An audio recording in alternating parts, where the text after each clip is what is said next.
Hello, everyone.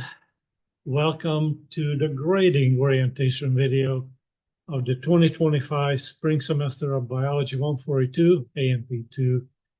My name is Dr. Robert Kokenese. You may have seen me probably a few minutes ago in the general orientation video.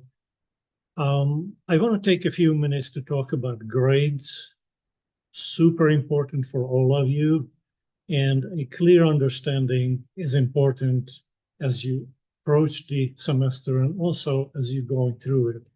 Now, during the semester, we will have several discussions of grades in general, but as a rule, please don't ever hesitate to ask me about your grade. If you see something missing, something is incorrect, something is unclear, please let me know. It's important that you see clearly where you are at the moment and where you're heading to once your grades develop a trend. So let me go into screen sharing. I will be showing you a page or so of the syllabus. This is in your class shell. You're welcome to pull this up for yourself and you'll see the same thing. So let me get into the screen sharing.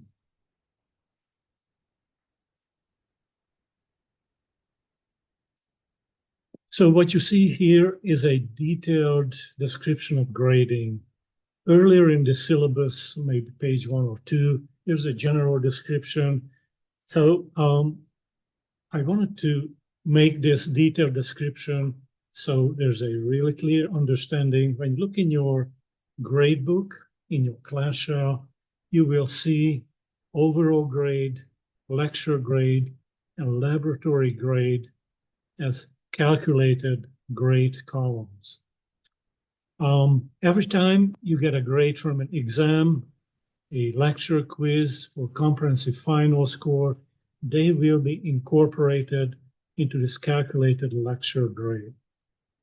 Whenever you get a graded practical lab quiz or lab report, those grades will be calculated into a laboratory grade. And to get this overall grade, we take the lecture grade and lab grade and combine it into an overall grade. When it comes to your advancement GPA, it's this overall grade. This is the only thing that counts. I will report only overall grade to enrollment. Nobody is going to see your lecture and lab grade. So overall grade, this is that will be coming out as an A, B, or C. You can see the percentages. To earn an A, you will have to have a combined lab and lecture grade percentage of 93%. To earn a B at the end of this class or during any time, you need to be above 83%. And for a C, above 73%. A lot of the times when you look at your grade book, your eyes will be drawn to the overall grade. Am I meeting a grade goal that you may set for yourself? Are you aiming for an A, B, or a C transcript grade? And so it's natural to be drawn to the overall grade column. However, the lecture and lab grades have a little secret, and many of you know this from prior semester.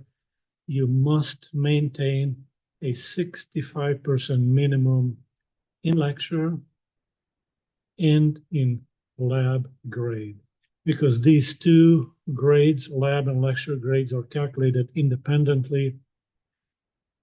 The powers to be decided that in both of those, you have to have a minimum 65%. So let me give you just one scenario here.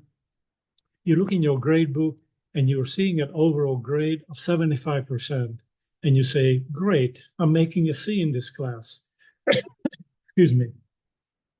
And then you look in your lecture grade, you have an 85% here, outstanding.